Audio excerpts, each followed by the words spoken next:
I'm a little bit under the weather tonight, so if for some reason I can't really finish the meeting, I'll be handing off the gavel to Vice President Farr. But welcome, and let's start the meeting. Call the meeting to order and with the Pledge of Allegiance. Pledge allegiance to the flag of the United States of America and to the republic for which it stands, one nation, under God, indivisible, with liberty and justice for all.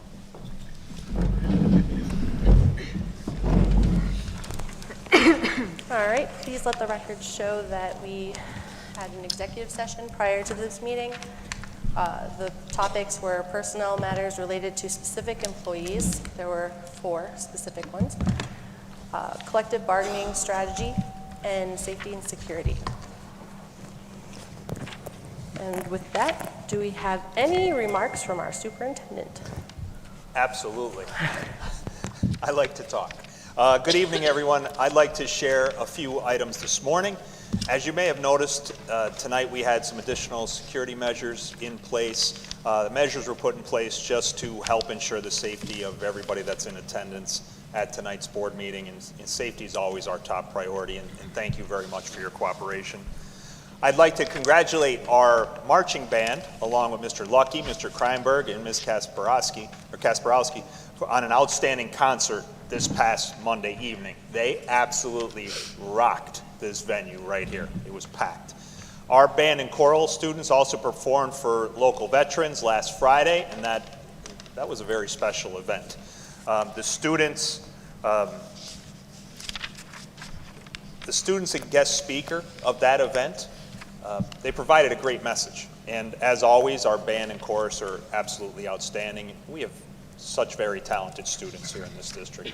The next public performance of our band will take place on December 2nd at the tree lighting ceremony as part of Christmas in Our Hometown event.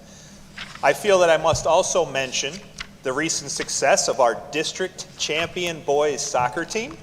They infused a ton of excitement and school spirit into our community. The district championship game was ridiculously exciting. We scored with 2 seconds to go in overtime to win the championship. I'm so very proud of the team and their coach, Sante Romaldini. I'd also like to congratulate our drama students and their advisor, Mr. Kimmerer. Their performances this past weekend of the Diary of Anne Frank, I hope everybody got there. It was powerful. They're also a very talented group of students. Last evening, I braved the cold, and the annual Powder Puff game was played at our stadium. The contest featured girls from the junior and senior classes competing in a football game, and the seniors ended up battling back from behind to win on a cold and windy evening. I was honored to be selected to do the pregame coin toss at midfield with the captains.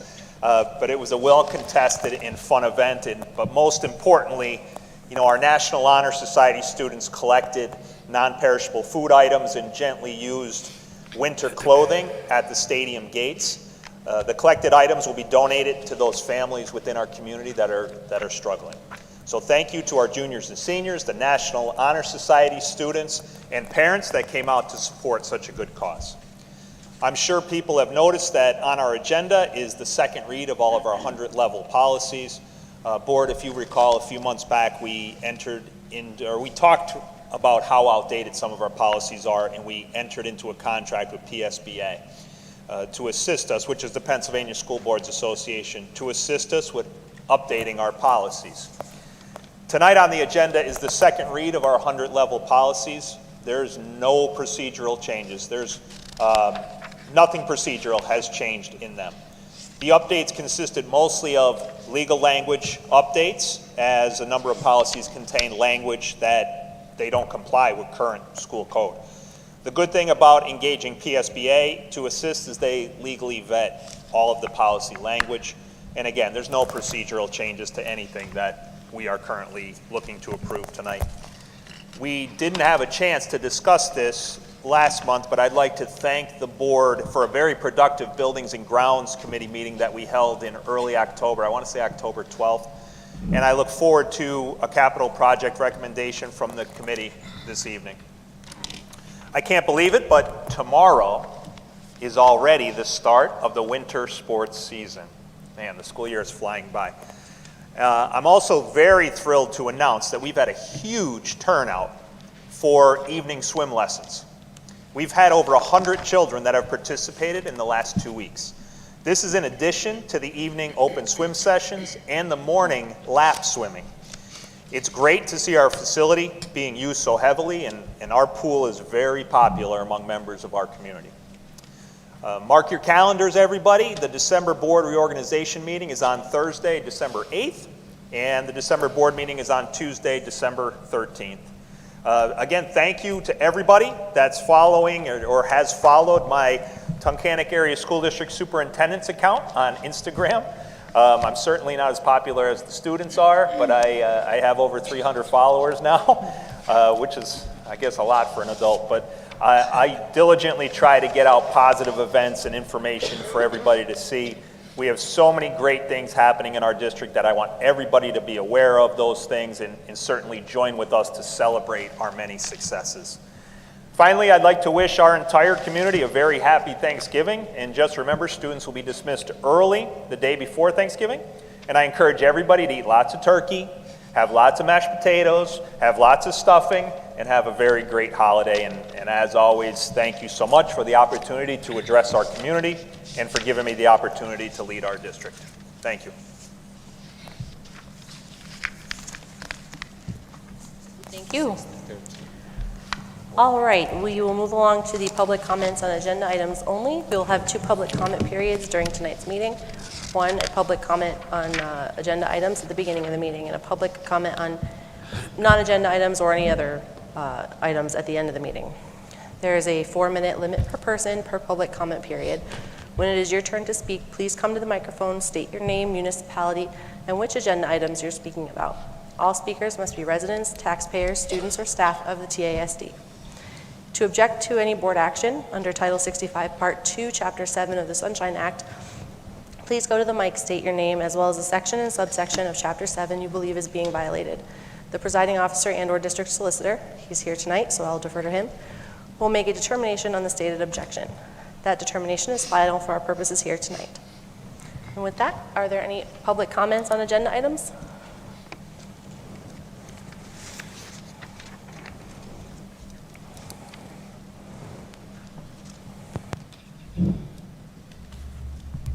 Good evening. Is this on?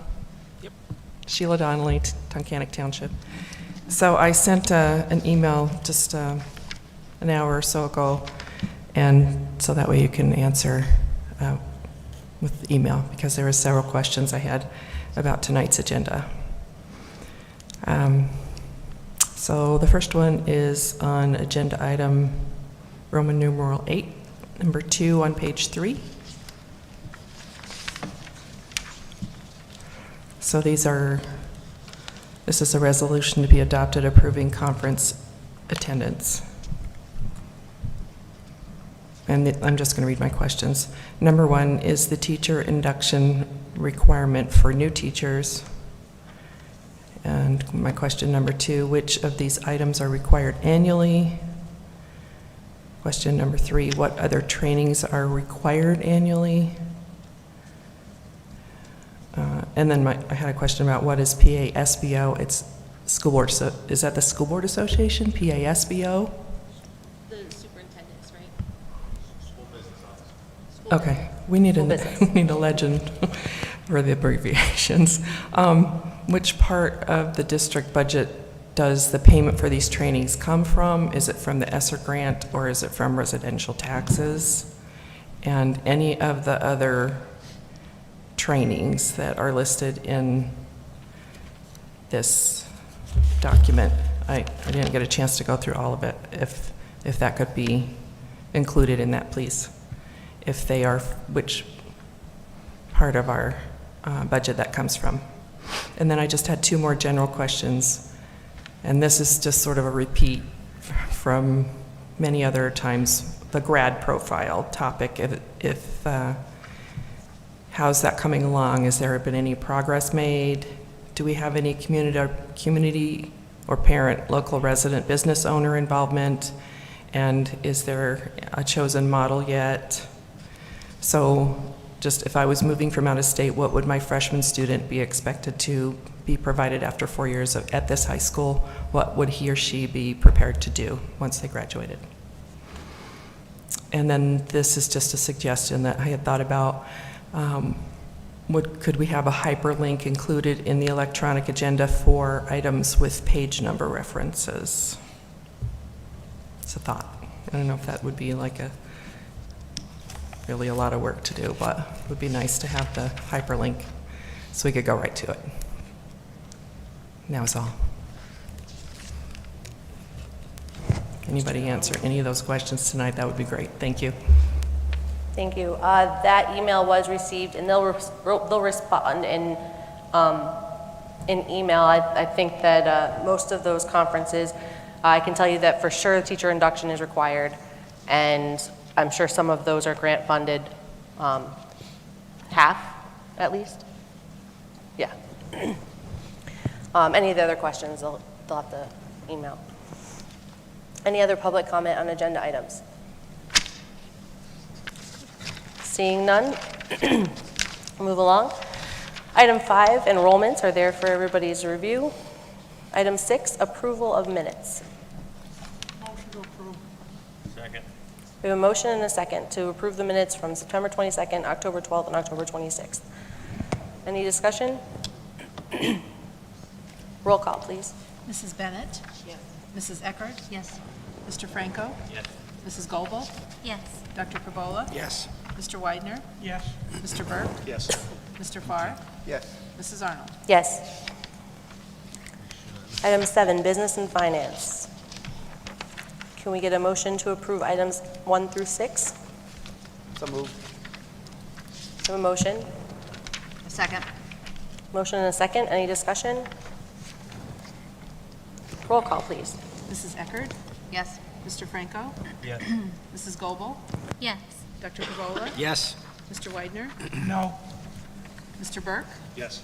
Mrs. Bennett? Yes. Mr. Farr? Yes. Mrs. Arnold? Yes. Superintendent's report.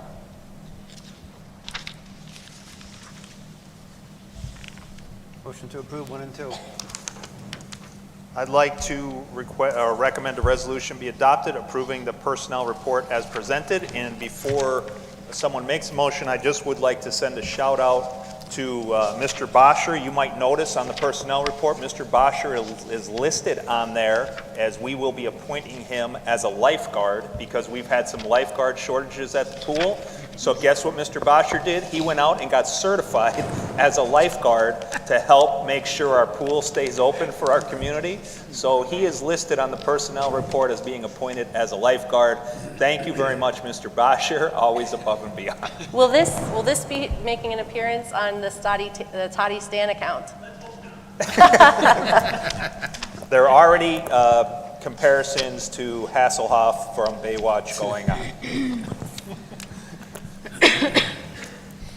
Well, before that devolves any further, we had a motion from Mr. Farr. Do we have a second? Second. Motion and a second. Any other discussion? Yes. Roll call, please. Mr. Franco? Yes. Mrs. Goebel? Yes. Dr. Perbola? Yes. Mr. Widener? Yes. Mr. Burke? Yes. Mrs. Bennett? Mrs. Eckert? Yes. Mr. Farr? Yes. Mrs. Arnold? Yes. Okay. And- Committee reports.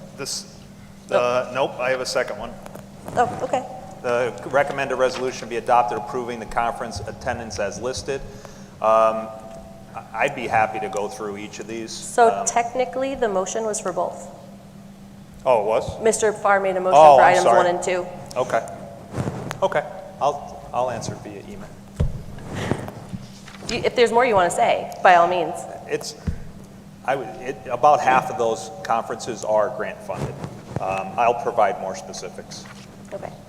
And teacher induction is absolutely a requirement. Okay. Committee reports. We had a building and grounds committee. The building and grounds met on October 12th. Is that on? If it is, pull it closer. We There you go. had Huey, the engineering firm, do their presentation. Provided multiple options to where we should go with a capital project. We're recommending that we use option 2, minus the administration building updates. We're going to use those funds for other projects. Andrew, could you recap what was on option 2, if you don't mind, just for the public so they hear it? Yeah, option 2 was a combination of a bond/loan with the remaining ESSER 3 grant money, and it was pool renovations, structural and HVAC, the high school gym, auditorium, cafeteria renovations for HVAC, heat, the IC building, cafeteria, auditorium, convert the boilers to dual fuel so we can burn natural gas or oil. Resurface the tennis courts because they're in need of refurbishing. Replace the high school fire alarm system because it's out of date and it's becoming very hard to get parts for. And which was on it, but we're eliminating it, is the admin building steam boilers. And we're going to use those funds for other sources.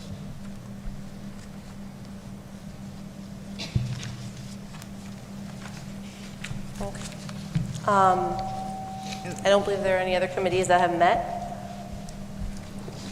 I believe that you guys are working to potentially schedule a meeting for Act 93 negotiations to start, or to have those conversations start. Yeah, that won't be until after our next board meeting, though. Okay. Because they're meeting on the 13th of December. Okay.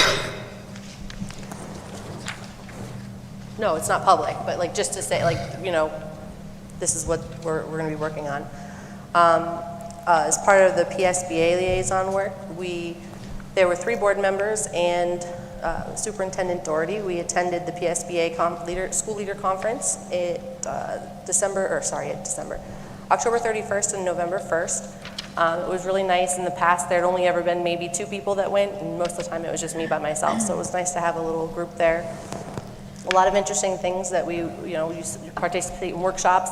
Our band, our jazz band, came down, Jazz 3, and did a performance as a student spotlight at this event, and they were apparently the talk of the town that evening. I got to tell you, Superintendent Doherty, that man shakes hands and kisses babies. He was best friends with everybody there before we left, and I think he now has a few new godchildren, or I think he donated a kidney to somebody. I'm not sure, but he really represented us very well there. And then the PSBA Delegate Assembly was held November 5th in Harrisburg, and I attended that to adopt the PSBA platform for the 2022-23 23-24 year. All right. Any other committee discussion that needs to happen? All right. Unfinished business.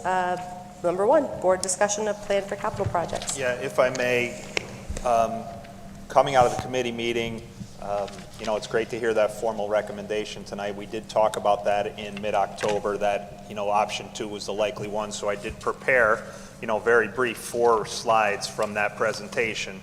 But option 2 does include significant pool renovations, both structurally in the mechanical room and with HVAC, which would be for ventilation upgrades.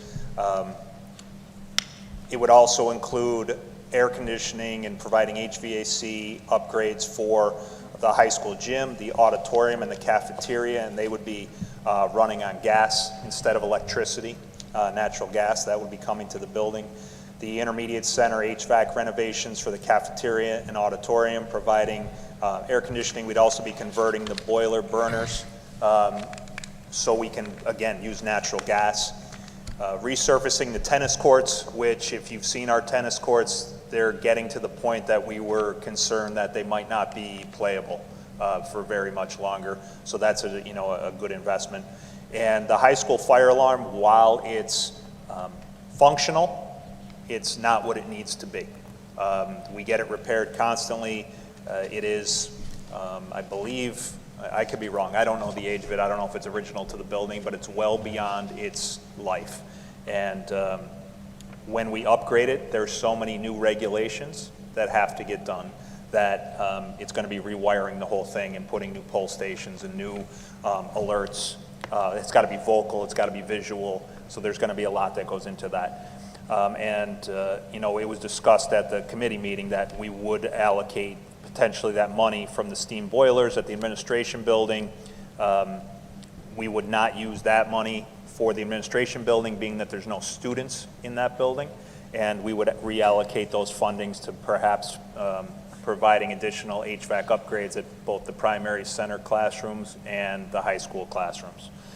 I think that's, you know, in total, that's about $6 million or $6.25. About $3 million of that, or $3.25, is coming directly from remaining bond funds and from ESSER funds that we had allocated for HVAC upgrades. So that would require us to take either a loan or a bond issue of approximately $3 or up to $3.25 million. And we do have some guests here that could share more information about that. Dr. Suppan, do you want to introduce our guests? Yeah. Can we talk about the capital projects first, or do you want to go over that first? I mean, I would like them Okay. to share, and I mean, certainly we're not going to take any action on any of these.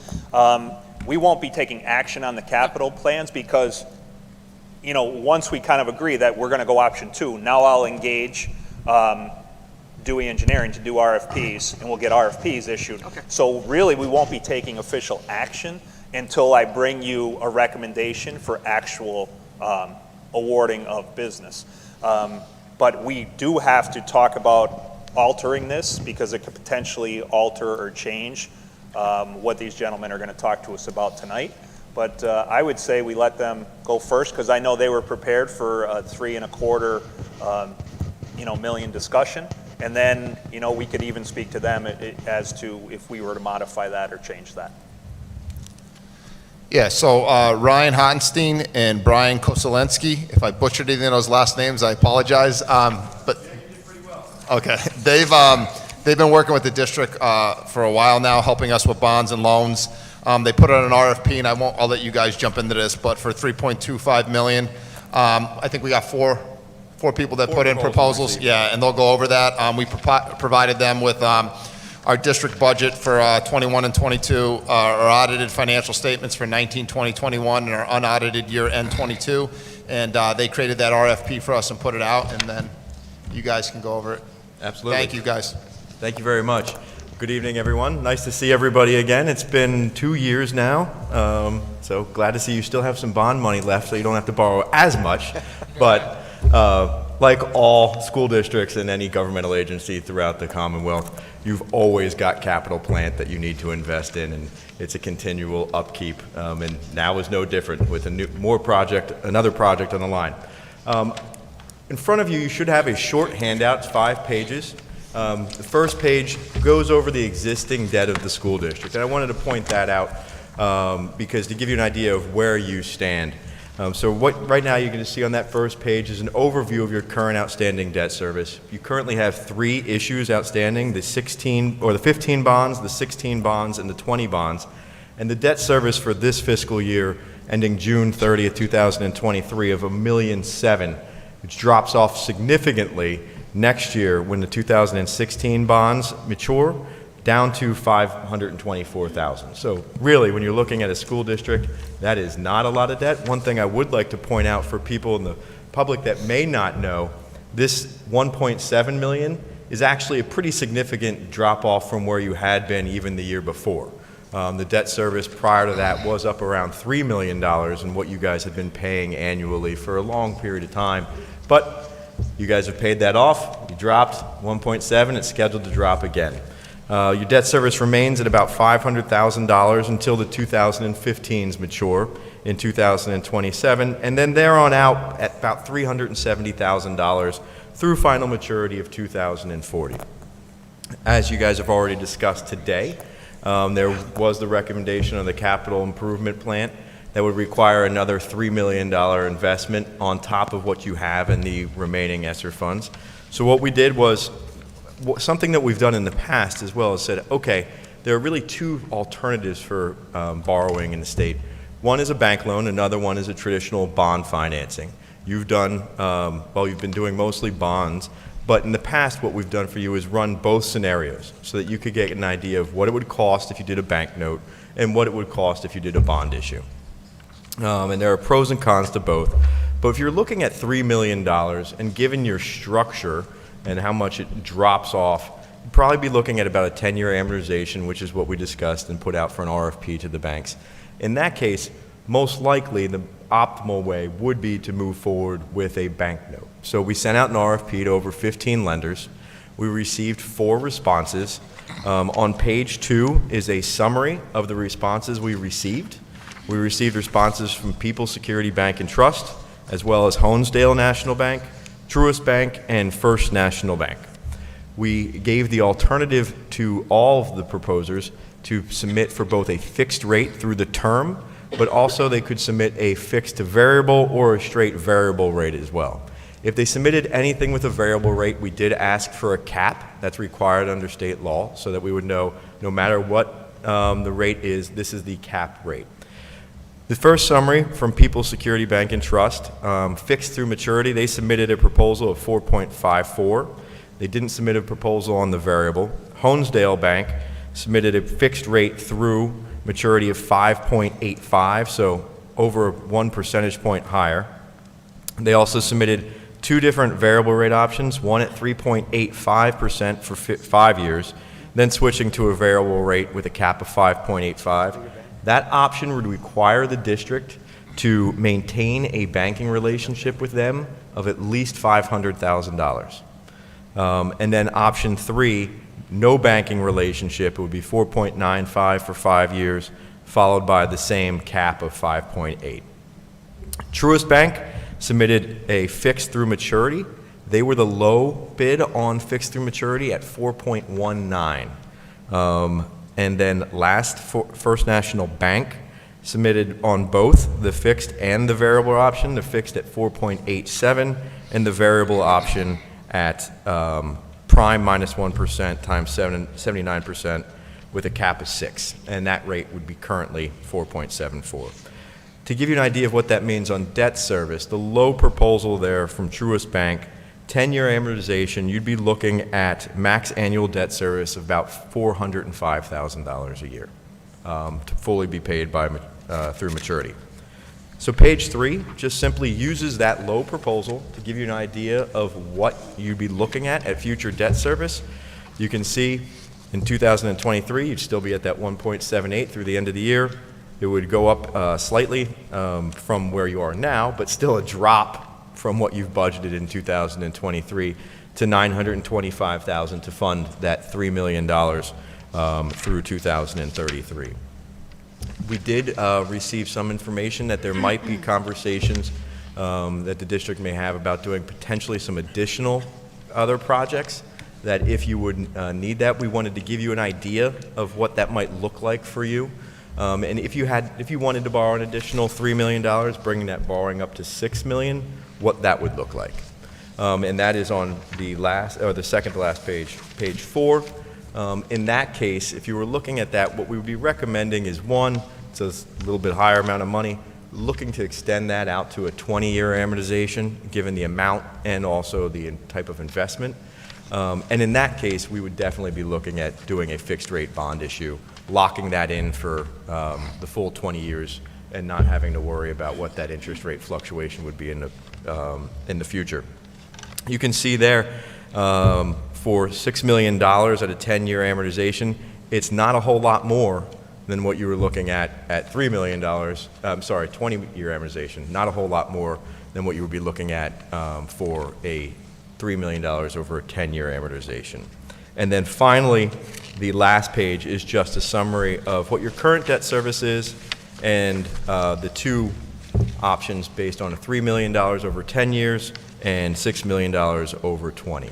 I think the one point that we'd really want to stress is the most important thing here, in our opinion, is for the district to make a decision on what type of and the extent of the projects it wants to undertake. I would love to do a bank loan for you guys now and then come back and do another deal for you and get 2 fees. Unfortunately, I can't in good conscience ever recommend something like that.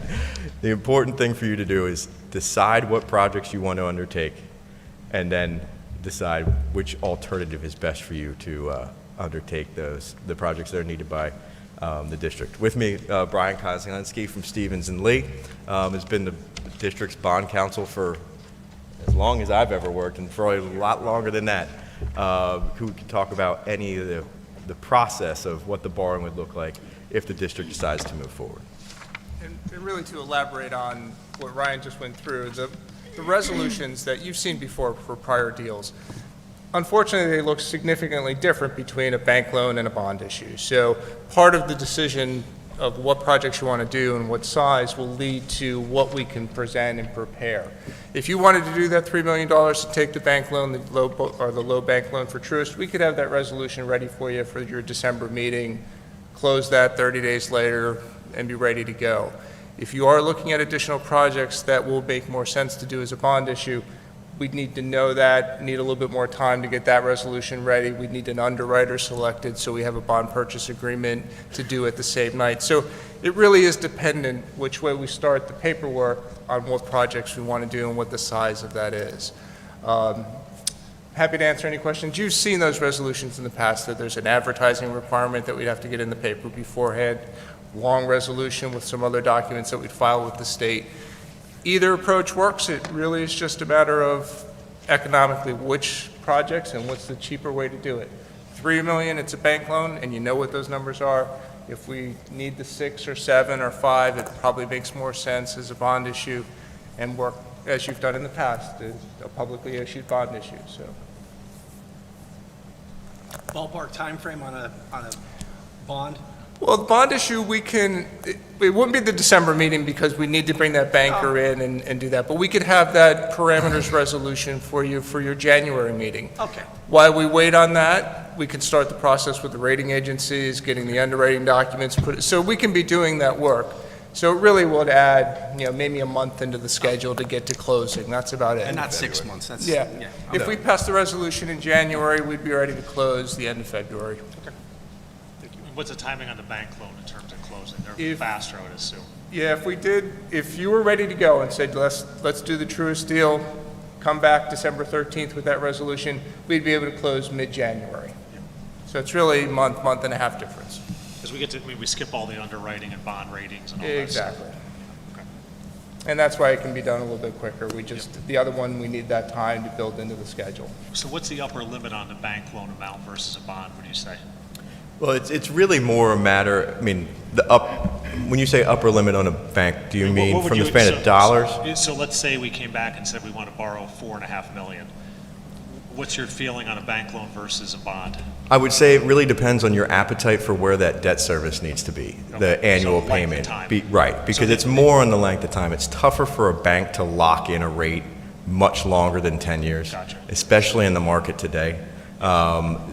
That's one of the reasons why we saw 4. 4 is a pretty good response, but you're not seeing banks really locking in much longer than that. We probably could push it, but even at the same point, as you push that, the bond issue from a yield perspective starts to become more attractive because we can get lower rates in the public market. So really anything over 10, I'd be saying, hey, look, let's start looking at doing a bond issue just because the yield will pay, that cheaper yield will pay for any increase in costs. 10 years, 10 years? That's probably where I would be right now. And if you go to, let's say, 4.5 or 5 and still try to amortize it in that 10 years, obviously your debt service is really going to start to climb up. Yep. Okay. And these are, all the assets that you're talking about financing, even at the $3 million, they're long-lived assets. So you could finance those over a longer period of time. 20 years is not unusual for a $6 million project for these types of projects that you're talking about. So. Yeah, and one of the points is on some of these proposals, even with the bank note, the low from Truist is definitely we're like, okay, let's take the Truist at that rate. But some of those higher rates that we received, I would say it's probably worth doing a bond issue even for 10 years because the yield is right there. The 1.9 versus doing a bond issue is about the same. So, anything higher than that from the bank, I would be looking at a bond issue. But you do need to understand, okay, we've got some interest rate risk movement in between, whereas with the bank note, this is what it is. We know we can lock it in and move forward. Okay. Happy to answer any questions. I know you have some further discussions to do, and obviously we'll take our lead from those discussions and what the board would like to do and finance. Yeah, if you can, I mean, great. The information you provide is always so helpful, but if you could hang out just while we Absolutely. discuss, we'd appreciate that. That would be 'cause great. We might actually have questions after we discuss some potential options Excellent. here.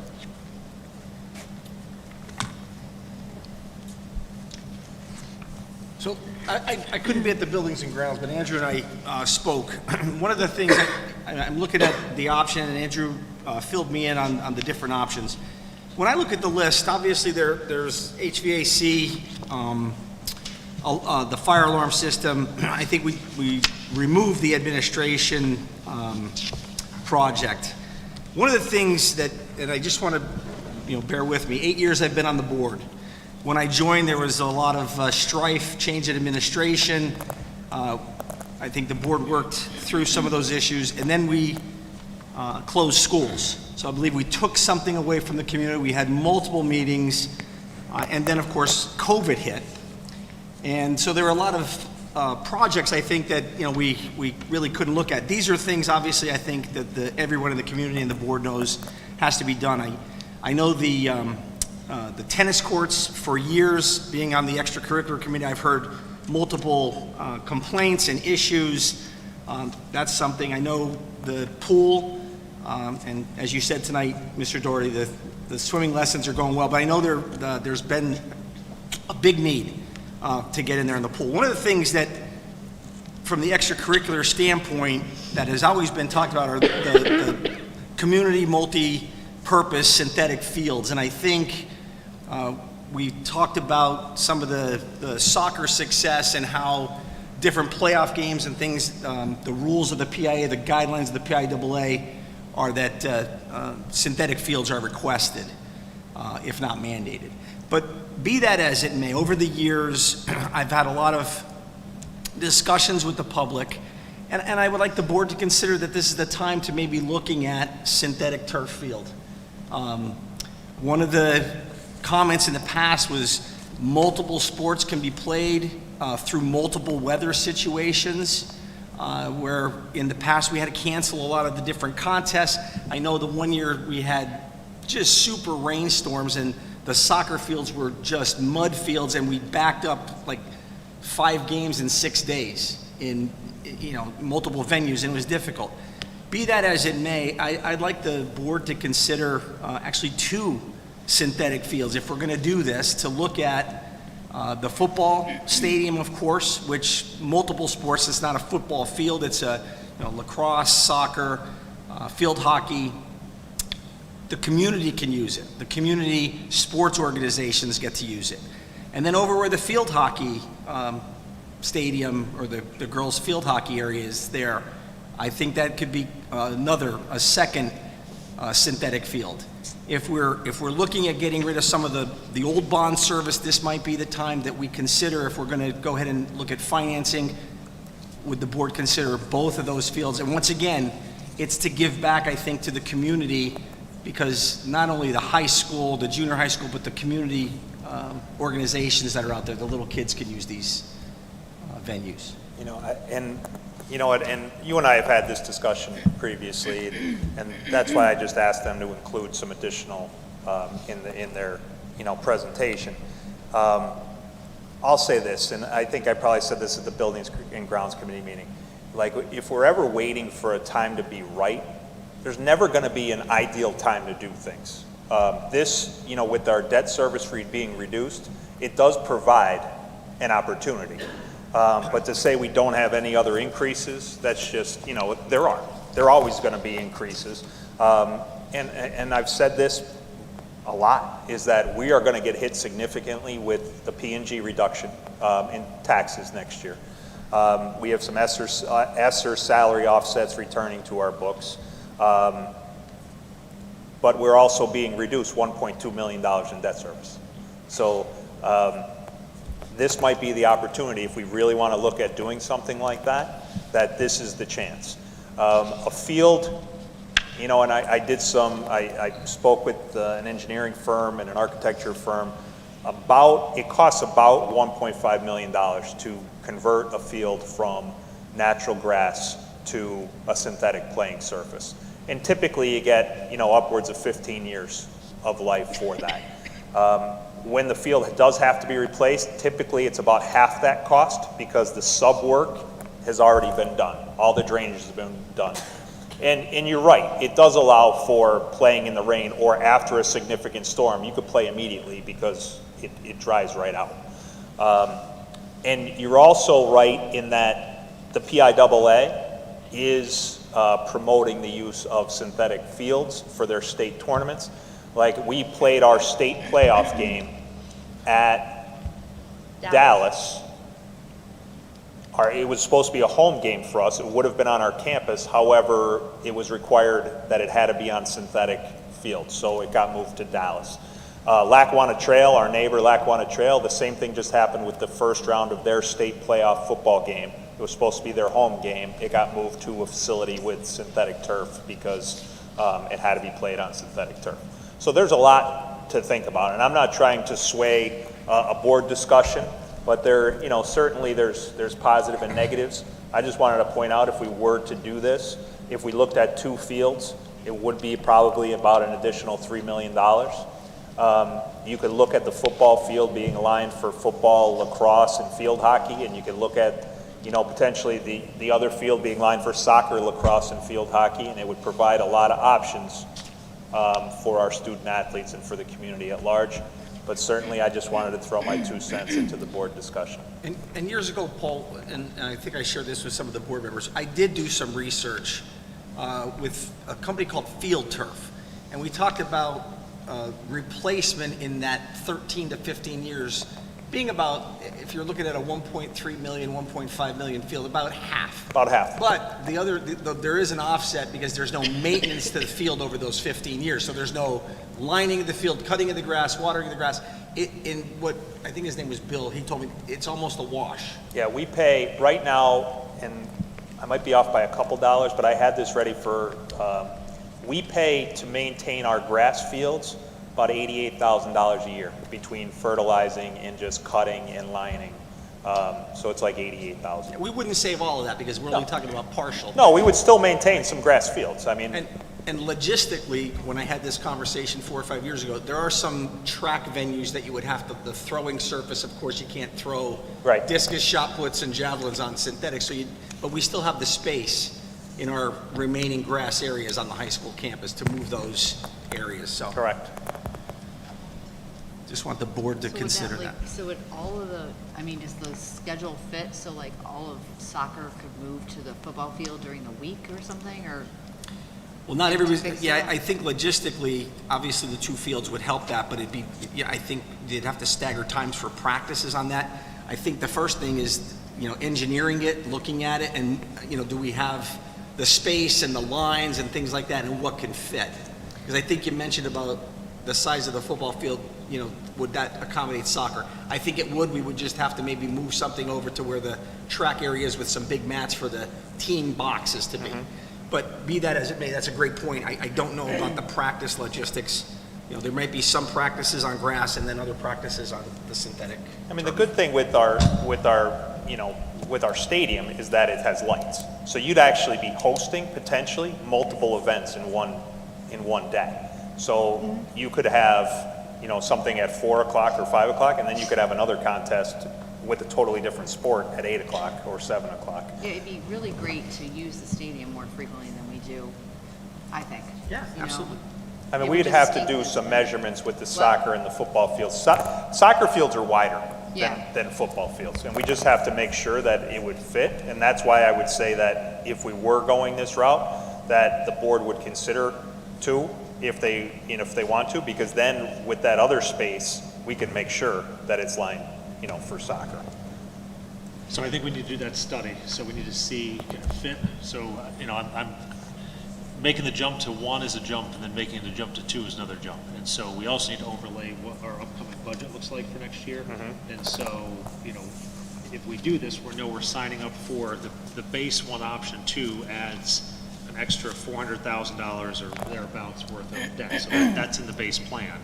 And then going out that next, a 20-year, now we're adding in another $100,000 worth of debt on a monthly basis, or on a yearly basis. And so I just want to get an idea of where we're going to flow down. We're not going to have that final number, Paul, obviously, here for Right. several months. We're not going to get the final budget, but I'm interested in what that deficit's going to look like next year. And then by making these decisions, what does that do to that? And that's not only the turf conversation, but also the other option 2 conversation. Right, and it would add about $50,000 annually just to the debt service. Right. Yeah, so on a yearly basis, that's not a big deal. But in the life of the, But then we're picking that, because there's always going to be a next project, and so we know. Always. Right, yeah, so we're Always. going to do this, and then we're going to have to do renovations on the primary center and stuff like that. So let's see if we can figure out if we can accommodate soccer in the stadium or not, and then that'll help us understand one field versus 2. okay, And the primary center, as you say, is 40 years old. Yeah, that's going to need got single pane 15. windows. That's going to need $15 million in the next 5 years. Yeah, so, I'm not looking at just $50,000 increase. We're looking at a much larger increase because we're going to be needing to do major renovations there within the next few years. I'm in favor of doing something, but I want to make sure we know what we're signing up to do. I just want to make sure everything fits $2 too. million for soccer field, for fields when we have the IC, but the primary center, excuse me, that needs so much work. Yep. So we kind of know what the cost is. We just need to then say what options, 1 versus 2, and what does that look like? okay. I could definitely have that put together. My concern is drainage, and if you go soccer field on the football field, will it interfere with the track and the amount of drainage? And then if you do field hockey, and you're talking about state playoff games, you're gonna have to put lights on it because they play at night. There's a whole lot of other factors coming in here. Now, in this capital project list, I agree pretty much with option 2, but I was looking at the tennis courts. I don't think they're bad enough to be torn up yet. With this, for the high school, doing this auditorium part, and if you're talking about putting gas units on the roof, the only way I would do that I would put a penthouse over them. Just think of, we're looking at upfront numbers, but I'm looking at maintenance down the road. At some point in 5 to 10 years, these things are going to start breaking down, and when they're going to break down, it's going to be in the wintertime. And have somebody trying to climb up there, carry their tools when there's snow on the roof, and you open up an outdoor unit, and you're trying to get a gas unit to fire up, and you got the doors open, trying to get a flame to start in the wind. And I'm just looking at the overall pictures that way, too. So are you recommending we don't do it? I'm not saying don't do it, but I'd like to see it done right. I mean, your furnaces in your house are not on your roof to work on. I mean, there was at the committee meeting, I think we had a discussion about adding a plant, but it would add. I didn't say the interior boiler plant. Oh, okay. I'm just saying, like, and up here, there's 4 units up in that room, or 6 units. 2 of them are for the library. If we work up in there, we need to do, this library is a big energy use, the way it needs to be done. That needs to be in that project in my book. Like I said, I think option 2 is good, but I think it needs a little touching up. But, I mean, the options are either we do the split units or we don't do it, though, right? I mean, there's not another option.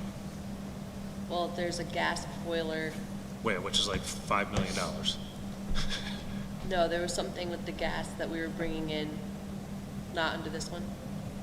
Well, there was discussion initially about doing a central plant here. And that was a huge amount. If we did all the projects that we asked for the study on, this is a $21 million project. Right, what was putting the air conditioning in this room, in the cafeteria, and the gym? Those weren't mini splits, right? No, they're gas-fired units, what Oh. Director Widener was just talking about. I think that's the 1.7 million, Holly, that we Yeah, raised. it's, That's the 1.7 that you. Right, so those are the units he's talking about, That's not a not central wanting point. on the roof. They'll be gas units. And that money's already funded through ESSER.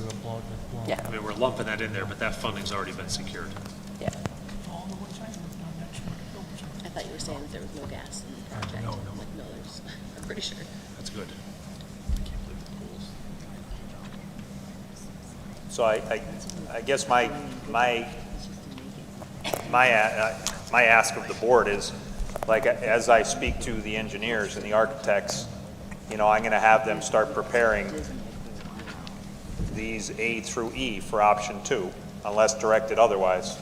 And then I'm also gonna have them put together a plan for, one field at the stadium or a 2-field project with, like, all the engineering that would, you know, essentially what Yeah, the we need cost to would be especially certain that, I would be fine with a 1-field plan as long as every sport that uses a field can use that field under that. Understood. Understood. Okay. I mean, so that's the direction I should be? Okay. Yes. Okay. And actually, so do you know, Bill, like, is the research on playing on turf versus grass, is it worse on your body? Like the turf I played on like 30 years ago was awful. Yeah. That was like 30-year-old turf. The NFL is now, you know, looking at going back to grass. I think that, you know, there's some discussion that there are more injuries per se on turf. I think when you look at the NFL and college athletics, that's a different mechanism. I think for the high schoolers and the junior high schoolers, that age group, I think from a school district perspective, I think it opens more doors and more available use of the facilities when you have a turf field. So I don't think the literature, as far as I know, is not, you know, oh, synthetic fields just kill kids and injuries out the wazoo. I don't think it's there. I think there's some reading that I've done that there are some more injuries on turf fields, but it's not, in my opinion, significantly different. Okay. And what you do is, you know, I just have some very limited experience, but like in my previous district, we used to engage a company to come in yearly. So they'd come in every summer, they would tighten the seams, redistribute, you know, clean the turf, tighten the seams, redistribute the pellets that are in there. And that was $2,500 a year. And what they would also do is they would do a shock test. They actually test the impact of the turf in multiple spots. They actually set up a grid so they know that the impact is like what it is on grass. So it's not a harder surface. And if it comes back above that, then they, you know, put more material there to make sure that it passes the shock test. It is a disadvantage to our kids in some way that there are so many fields around us that have gone to turf and they're not practicing on it. Like for soccer, the ball rolls different on turf than it does in grass. It's fast. Right, the game is different and we're not getting the opportunity to practice that way. I'm sure it's the same for football to some extent, like, you know. It is. Just the way the game moves. And the nice thing is that if we were to go down a path where we had a turf field or turf fields, we still have practice fields that are grass. They'd still be using all of the facilities, but it's going to make them more well-rounded athletes. Are the other schools that have turf fields, are they using it for multiple sports all the time as well? I could speak from just being at my previous district. It was used all the time. It was even used for baseball and softball practice in the spring when there was snow on the ground on the fields. They would actually move to the stadium to do baseball practice on the turf. And the soccer was played all the time. In fact, every high school soccer game was on the football field. I'm kind of speculating, but I'm pretty sure probably close to half of our games for the soccer teams were in stadiums this year with turf, the away games. So I don't have that written on paper, so if somebody fact checks me, I could be wrong. But I know we played in a lot of stadiums that seem to have. We played at Wilkes-Barre. They have a gorgeous new stadium. Mm-hmm. Okay, I'll have information to present to the board. Do we have anything else for our friends, Brian and Ryan?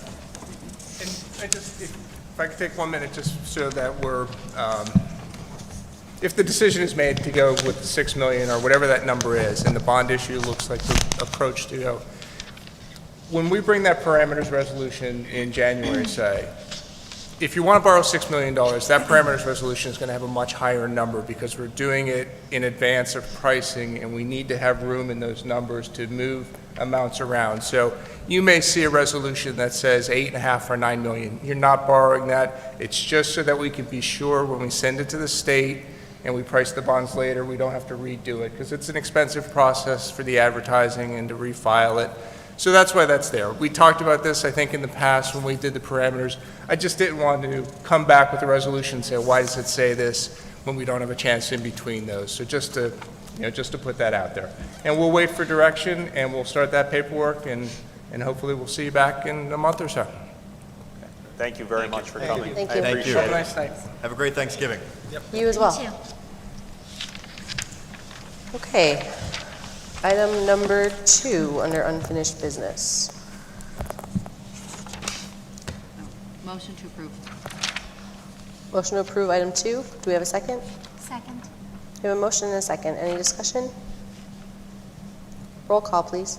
Mrs. Goebel? Yes. Dr. Gavola? Yes. Mr. Widener? Is this for the retired board policies? Yes. Yep. I didn't hear it. Sorry. Yep, sorry. Mr. Burke? Yes. Mrs. Bennett? Mrs. Eckerd? Yes. Mr. Franco? Yes. Mr. Farr? Yes. Mrs. Arnold? Yes. Item 3, recommend that a resolution be adopted approving the second reading of the following board policies, and it's the entirety of the 100 section. Motion to approve. Second. We have a motion and a second. Any discussion? Thank you to everybody that's been working on these. I know Annie Moran has been working on this She gets all the credit, yeah. Annie's Yep. done a great job on this project. closely with PSBA. Any other discussion? Roll call, please. Dr. Gavola? Yes. Mr. Widener? Yes. Mr. Burke? Yes. Mrs. Bennett? Mrs. Eckerd? Yes. Mr. Franco? Yes. Mrs. Goebel? Yes. Mr. Farr? Yes. Mrs. Arnold? Yes.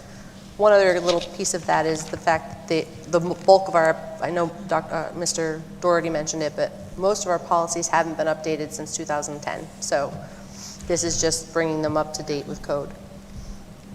All right, item 4, motion to maintain current fuel cap for transportation contractors of $4 for gas and $5 for diesel. Question before we vote on it. Is that going to be done on a monthly basis, or is this going to be forever? Well, we need a motion and a second, and then we can discuss We it. can look at it every month? Yeah. Well, we need a motion and a second, and then we discuss. Okay, Yeah. motion. I'll second it. All right, so now is the discussion. Yeah. Are we going to look at this every month? The See board, how the economy goes, or? the board had initially approved it for a set length of time For 3 and months. wanted it revisited.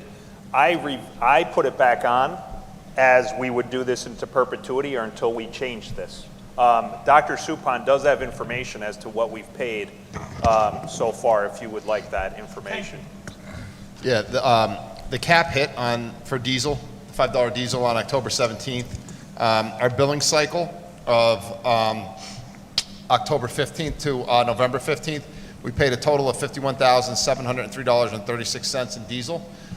With the calculations with hitting over the cap in diesel, we owe $1,322.58 as of right now. So What was that last number again? The last number, what we owe? Yeah. $1,322.58. That's the part that was over the cap that we're paying back Covering to the it. contractors. Yeah. Yeah, and we did say, Bill, every 3 months, every quarter, we'd review it to see if we want to, yeah. So that 13, what period of time was that? That's going to be paid at this last billing cycle, October 15th to November 15th. But that's since the start of the year. It was under at the It was first under, couple. yeah, the cap hit on the 17th of October. So that's when everything kicked in. And we Was there based any- that off Ace Robbins. Was there any overreach on gas? No, gas didn't hit yet. Okay, because I see diesel come down today, about 20 cents. Expensive. That's going All righty. to keep going. It's a pretty small number. It helps our bus drivers plan their stuff out, so. Do we want to say that we're going to revisit it at a certain point? I think we should do it on a 3-month time period. Okay. So Because I think we'll look at it again one in month 3 is too months. short, it doesn't give our contractors the planning, and then I think going longer than that, we need to see what's. So should we just, so can we just approve this into perpetuity, but we'll Yep. put it on the agenda every 3 Yep, months? we'll approve it as written, and then we'll just put it on the agenda again in Okay. 3 months? February. That way it won't stop paying if it's over the, over the cap. Okay. Okay. We had a motion and a second. Any other discussion? Roll call, please. Mr. Widener, Yes. Mr. Burke, Yes. Mrs. Bennett, Mrs. Eckerd, Yes. Mr. Franco, Yes. Mrs. Goebel, Yes. Dr. Pervola, Yes. Mr. Farr, Yes. Mrs. Arnold. Yes. New business, we have, we don't vote on this, but the first reading of the following board policies, which is our service dog policy, emergency preparedness and response, school security personnel, and food services. If I may, just to provide some more information, the service dog, we've never had a service dog policy. We have a therapy dog policy. We've that's never right. had a service dog. But we actually have a student now that may be bringing in a service dog, and we have to have a policy that dictates that, we keep the dog's licensing on file. So that's what that's for.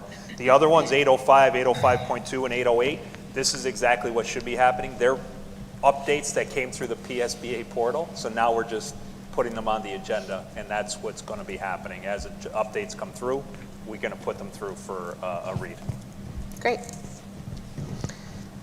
Okay, item number 2, the update on right to know requests is there for your information. Right to know requests, there was, so far for 22-23, we've received 12 right to know requests. 1 additional has been received since the last board meeting. All 12 have been fulfilled or partially denied. There's 0 that are outstanding. Currently, there's no outstanding appeals with the Office of Open Records, and we've spent $160 so far on attorney's fees for this school year for right to know requests.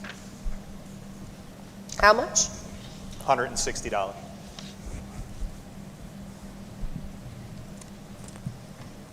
Any other discussion on that? Item 3, the TASD Visa account is there for your information, as well as a summary of the Kelly Services substitute teacher fill rate. Item 5, recommend a resolution be adopted authorizing the waiver of additional charges for the late payment of real estate taxes in certain circumstances to comply with Act 57 of 2022. Motion approved. Second. We have a motion and a second. Any other discussion? This is Pennsylvania Act 57. So it puts us in compliance with Pennsylvania state law. Oh, yours wasn't, I didn't think it was picking up, sorry. I missed the fact that you had one there. I'm like, how come Phil doesn't have a microphone? So this just means that we're compliant, right? Yes, this Okay. is, we have to do this. Okay. Do we get a motion? Yep. Okay. And second. Any other discussion? Roll call, please. Mr. Burke, Yes. Mrs. Bennett, Mrs. Eckerd, Yes. Mr. Franco, Yes. Mrs. Goebel, Yes. Dr. Pervola. Yes. Mr. Widener, Yes. Mr. Farr, Yes. Mrs. Arnold. Yes. Item 6, recommend a resolution be adopted accepting donations to the district as listed, 3 pallets of Lysol wipes from an anonymous donor and a vehicle from the Wyoming County District Attorney's Office. Motion approved. Second. Any discussion? Roll call, please. Mrs. Bennett, Yes. Mrs. Eckerd, Yes. Mr. Franco, Yes. Mrs. Goebel, Yes. Dr. Pervola, Yes. Mr. Widener, Yes. Mr. Burke, Yes.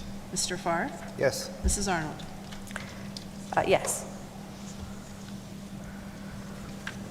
Item 7, a resolution, recommend that a resolution be adopted approving an intergovernmental agreement between Luzerne County Intermediate Unit 18 and TASD for the 2022-2023 IDEA allocation. Motion to approve. Second. A motion and a second. Any discussion? Roll call, please. Mrs. Eckerd, Yes. Mr. Franco, Yes. Mrs. Goebel, Yes. Dr. Pervola. Yes. Mr. Widener, Yes. Mr. Burke, Yes. Mrs. Bennett, Mr. Farr, Yes. Mrs. Arnold. Yes.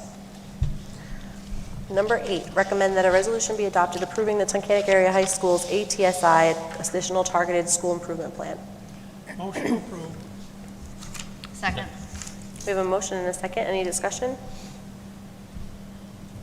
Roll call, please. Mr. Franco? Yes. Mrs. Goebel? Yes. Dr. Burbola? Yes.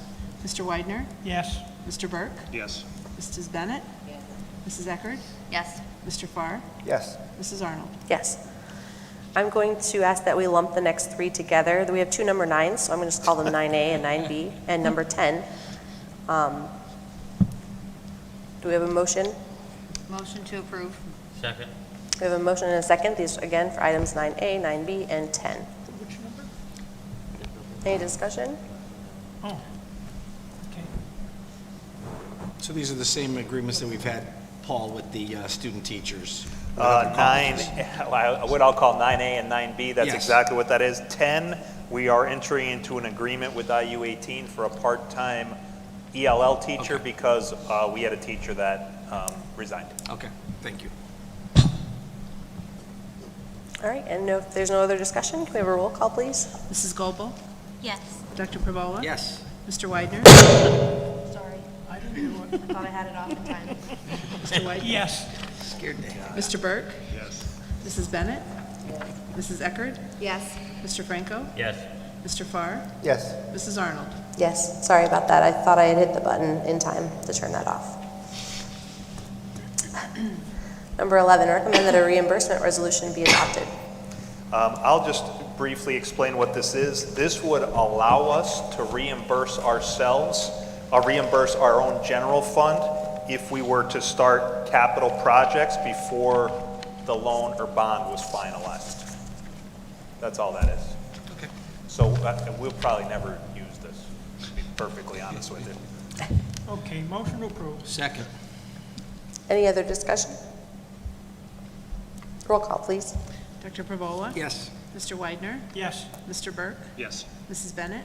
Yes. Mrs. Eckert? Yes. Mr. Franco? Yes. Mrs. Goebel? Yes. Mr. Farr? Yes. Mrs. Arnold? Yes. Item 12, recommend that a resolution be adopted approving the van and bus contracts as presented. Motion to approve. Second. We have a motion and a second. Any discussion? Roll call, please. Mr. Weidner? Yes. Mr. Burke? Yes. Mrs. Bennett? Yes. Thought you wanted to abstain. Or abstain, sorry. Mrs. Eckert? Yes. Mr. Franco? Yes. Mrs. Goebel? Yes. Dr. Burbola? Yes. Mr. Farr? Yes. Mrs. Arnold? Yes. Item 13, motion to approve an after-school interest survey for parents and students in grades K to 12. Motion to approve it. Second. We have a motion and a second. Any other discussion? The only thing I will say is when we look at this survey, there's a lot of stuff there, so I'm just not sure if I read that survey, how quality of answers you're going to get, because it's pretty complex. So, you know, I don't want to, I'm not asking to rewrite the survey myself personally, but you just might want to see, just make sure that the question's asked in a way that you're going to get the responses that can help guide that. So, anyway, especially for the used one, like some of those, the younger kids being able to answer those questions might be a little difficult. Thank you for the feedback. Thank you. Yep. And Paul, the data from this survey, I mean, are we, is there something targeted? Well, we've actually been working with a person from the DA's office. We've been working with a lot of local organizations, a lot of local pastors.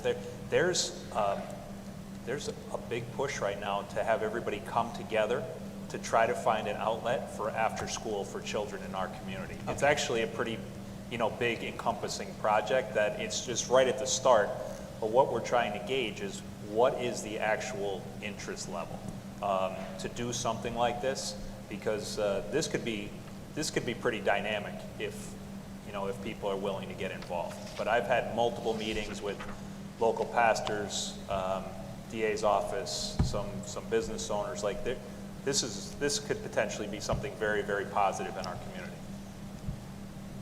And this is after school? After school. Not necessarily like a pep rally idea? No, okay. no, this would be ongoing, like they're talking about it like a coffee shop geared towards adolescents. They're talking like drop in, and there's a lot of positive discussion going on.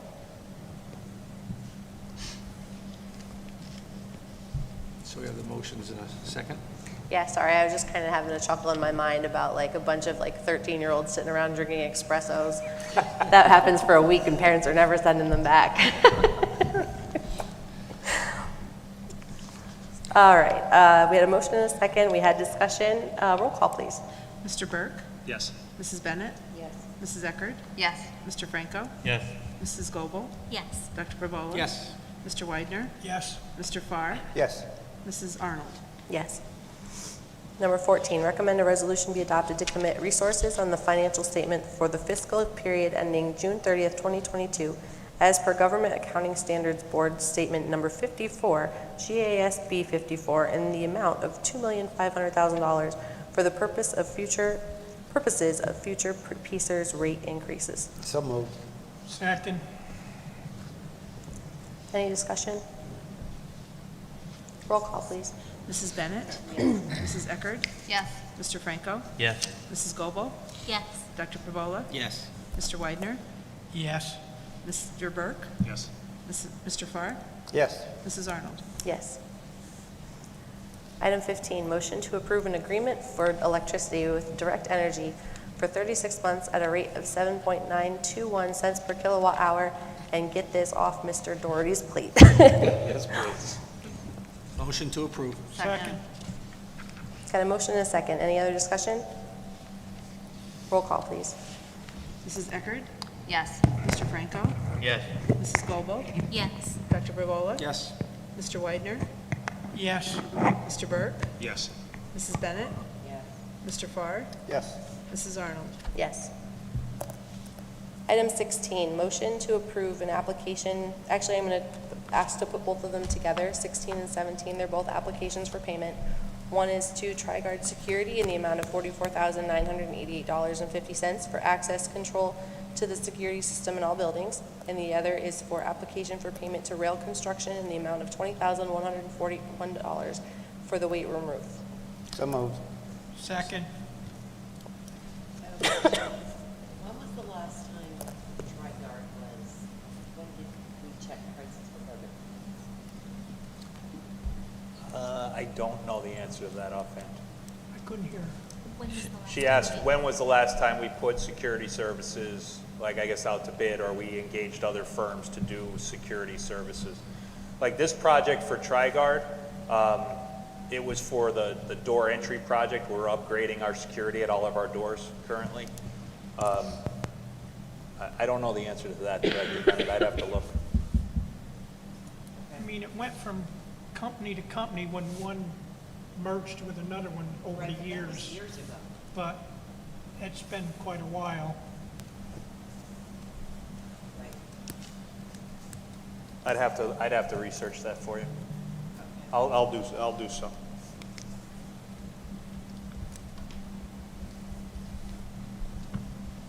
We had a motion and a second. We had discussion. Any other discussion? This is 16 and 17 together, correct? Yes. Okay, that's what I thought. Roll call, please. Mr. Franco? Yes. Mrs. Goebel? Yes. Dr. Pervola? Yes. Mr. Weidner? Yes, I just feel bad that, I mean, that weight room, that weight is less than 20 years old. We're already putting a roof on it. It's bad. It's in bad shape. Mr. No. Burke? Yes. Mrs. Bennett? Yes. Mrs. Eckert? Yes. Mr. Farr? Yes. Mrs. Arnold? Yes. Number 18, motion to approve a resolution for the 23-24 budget not to exceed the Act 1 index of 4.9%. Motion to approve. Second. We have a motion and a second. Any discussion? That's the highest it's been since I've been on the board. Yeah. It used to be what, twos, upper twos? Upper twos, Upper twos. maybe low threes. For anybody out there who's watching or curious, this is us saying that we're not, the state sets a limit is how high you can raise taxes if you're going to raise them at all. And if you have any reason, there's specific reasons you can go over their limit. And this is us committing that we have no reason to believe that we're going to be applying to go over the limit that the state is setting for what the maximum could be. And not as long as I've been on the board have we ever gone to the maximum, I don't think. I can say you can only go over, there are only a couple of reasons why you can go over, and you have to do a lot of paperwork, if memory serves me correct. Yeah. I think you probably actually have to have a vote, a community vote, if you're going to exceed. That's one of the options. That's one of the There options. are certain other reasons that are exceptions, Yeah. but they're limited. Yeah. Okay, so we had a motion, we had a second. Any other discussion? Roll call, please. Mrs. Goble? Yes. Dr. Pervola? Yes. Mr. Widener? Yes. Mr. Burke? Yes. Mrs. Bennett? Yes. Mrs. Eckerd? Yes. Mr. Franco? Yes. Mr. Farr? Yes. Mrs. Arnold? Yes. Item 19, motion to approve the section 520.1, 2022-2023 school year emergency instructional time plan. Motion approved. Second. Any discussion? Roll call, please. Dr. Pervola? Yes. Mr. Widener? Yes. Mr. Burke? Yes. Mrs. Bennett? Yes. Mrs. Eckerd? Yes. Mr. Franco? Yes. Mrs. Goble? Yes. Mr. Farr? Yes. Mrs. Arnold? Yes. Item 20 is the appointment of a nominating committee. So what this is that every year the board meets in the first meeting in December. There will be 2 meetings in December. The first meeting will be our reorganization or organization meeting, and that's where we elect a school board president, vice president, set our schedule for the next year, appoint committees, and all those types of things. So our appointment, our nominating committee this year, she served many years at the chair of it, was Lori Bennett, along with Bill Pervola and Paula Eckert. So they will come to the next meeting with a recommendation for the 2023 board president and vice president. That meeting will be on what date? The 8th, 8th? December 8th. And at that meeting, we can only do the organization No business. unless we call another meeting to start right after it, which would have to be advertised and the agenda and all that. Thank you. Do we have another meeting in December? Yes. Yes. The 13th. 13th. Which is not a Thursday. It's a Tuesday, I believe. Do we want to meet the next week, or do we want to meet all at one time? Is there something that we could close that meeting and stay for the That's what we're second saying. meeting? Yeah, we can. You could. Yeah, we will close that meeting and then open a second meeting. Hey, Paul? Yeah. Is there any objection from administration if we wanted to have our reorganizational meeting, adjourn that meeting, and then go to a public? I'm just kind of. I would enjoy that. Yes, let's do it. Yeah. And No. John, Maybe the Mr. Arnold, we third could do time that, this right? meeting We date just, changed. we adjourn the reorganization may meeting. do that. And then if we have to recess or anything, we Yeah, can. I'll speak with, or, Dr. Supan and I will speak with our business office. We'll try to make sure all the bills that have to get paid, we're ready to go Yeah, for. that would be the question, is Yeah. if you're not ready, then we'll just keep that other meeting. Yeah. But I just don't feel like getting back together 6 days later after seeing everything. Right, if we're not Thanks, ready, John. if we could be ready for the 13th, we could be ready for the 8th. And when's the next meeting? January what? Do we have that? We set that at We have to set the that. December Oh, meeting. okay, so there are no meetings after that set, okay. Right. That's a Okay. good plan. With that, do we have any additional public comments for our second public comment period?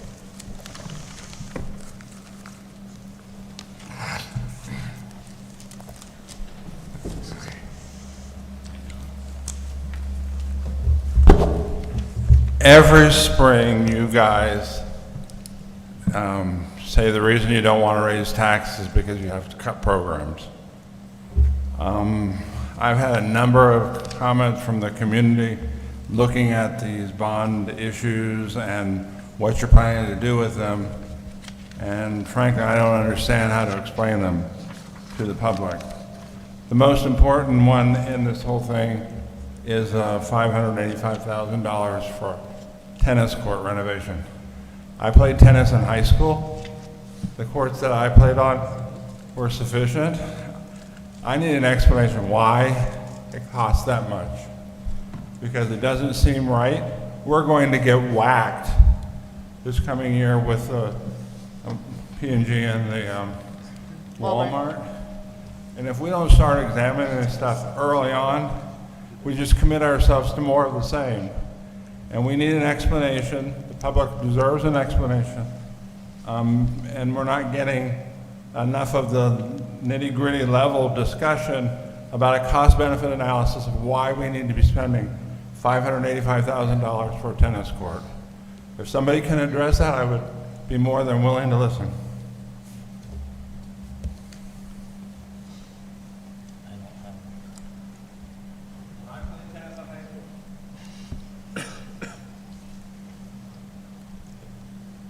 I mean, I'll make a quick comment. I talked to Kenny about this, and I know he's not here tonight, but there are huge cracks in the tennis court.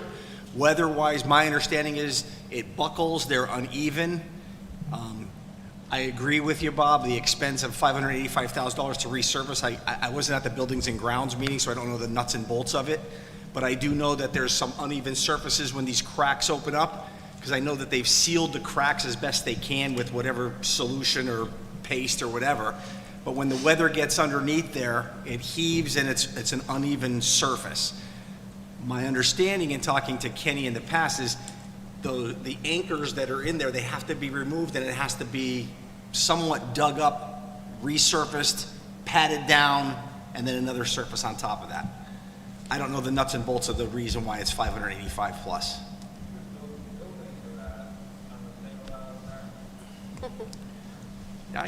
I got you. I'm just trying to answer from what I know. We can get more information. Yeah.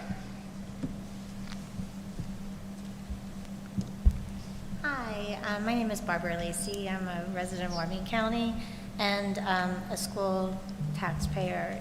And although I know that maintenance needs to be done on the buildings and that we, the sports facilities need to be upgraded, maintained, and I know we have money to do some of those things. My concern is the loans that we will be taking out and the decrease in tax income that is already, that we know that we're gonna have, is gonna put a burden on taxpayers in the community that under the situation of our economy, that another tax increase would really hurt them. We had one last year. I know that, it can't go above, but still another consecutive increase would definitely be a detriment to a lot of families in our community that are already struggling. I just want you to please keep that in consideration when you vote on this. Okay, thank you. Thank you.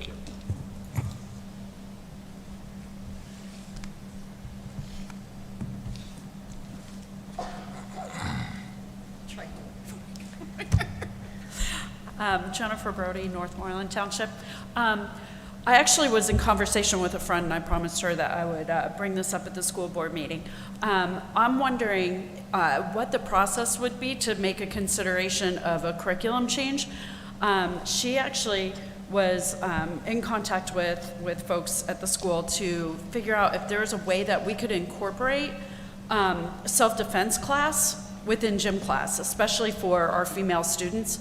At a minimum. So I know personally already a couple of sexual assaults that have happened with friends of my children, and I know that that's something that they could carry with them for life, having the self-defense, and just to do it as an extracurricular activity or a program outside of, the regular school. You're not going to get the full participation of everybody, but is there a way to actually consider that and look at incorporating that into the curriculum?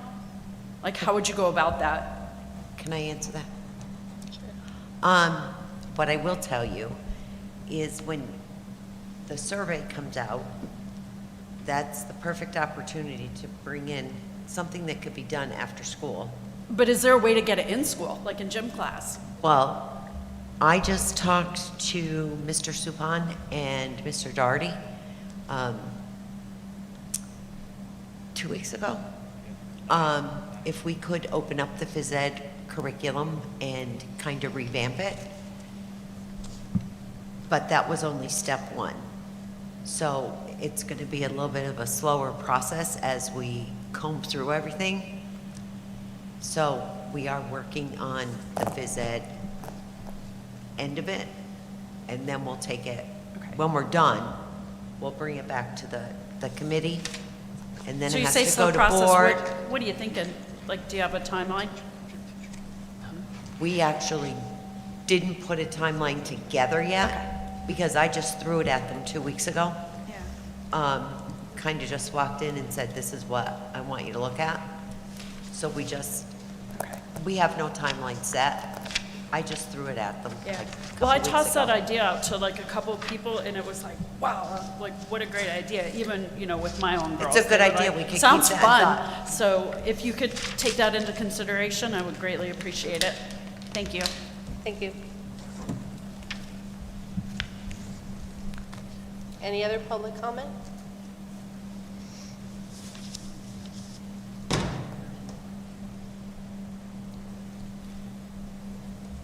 Sheila Donnelly, Mechanic Township. So I have some concerns about the survey. Is this coming from the Pennsylvania School Board Association? So it would be coming from the state, and specifically questions 5, 6, and 7. What page are you on? Page 180.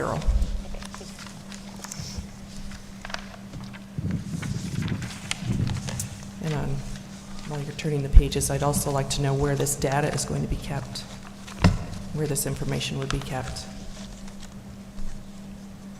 This is some of this is pretty sensitive information. What are your struggles with your children?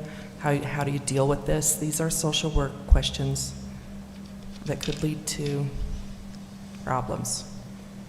So please be careful about these kinds of questions. These are a little bit invasive.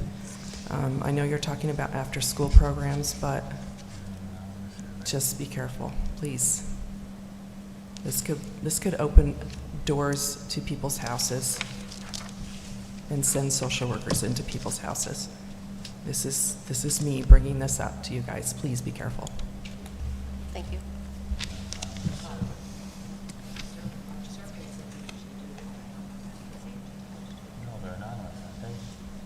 Yeah, and that's fine. They are anonymous surveys, they do not contain names or identifying. Yeah. Oh, Yeah, I don't, the survey, I guess the survey is not identified by name, so there won't be a name attached to the survey results. Jerry Jordan. I just want to play devil's advocate to something that Jen just said. I understand maybe doing a self-defense, but does that not put the school at a liability if you have students who then use it as a way to abuse each other in this class? I just wanted to put that out there. And it's not just the boys who really need self-defense class, or the girls. The boys do as well. But my concern would be the liability in that. Like, what's to stop somebody from being paired up with somebody and using that as a way to abuse the other person? I just wanted to be a devil's advocate on that. Thank you. Thank you.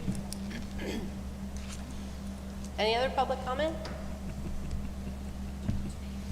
Motion adjourned. I got a motion and a second. Everybody, you have a great night. Thanks for bearing